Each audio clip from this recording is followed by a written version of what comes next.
안녕하세요, Dance Universe! It's your boy, Jeremy Horizon. 저희마세 Dance Universe. Parang kakain lang tayo ng ramen ah. Nice to see you guys.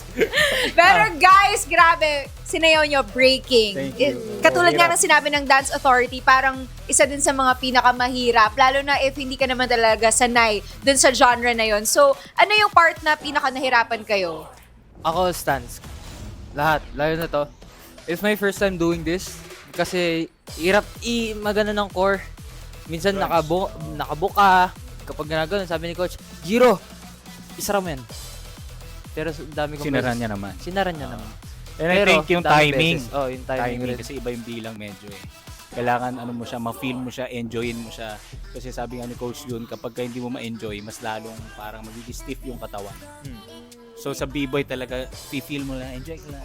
You just have to feel the vibe. Kumbaga parang si Eddie sa Tekken. Ganun. Oo, parang yun ang parang peg mo. hindi siya mukhang masyadong choreography. Parang nagvo-vibe lang kayong Yun. Totoo, dalawa. in sync ulit kayong dalawa. Malakas ba yung feeling Amin- nyo na pasok na kayo sa dance-off mamaya?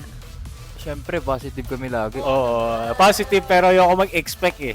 Kasi medyo hirap pag Hindi, pero di ba, dapat pag Chinese or sa, di ba, sa Asian culture, Manifest. i-manifest natin yan. Papasukin natin ng good chakra, di ba? Tama, tama. Oo, good chakra. Good chakra. Chakra. Ito naman sa performance nila Oo. kanina, sobrang linis. And narinig ko nga din Malaki ang chance. sinasabi ni Coach Dun kanina na parang nakita niya din na nag-enjoy na talaga kayo. Totoo. Yeah. Oo.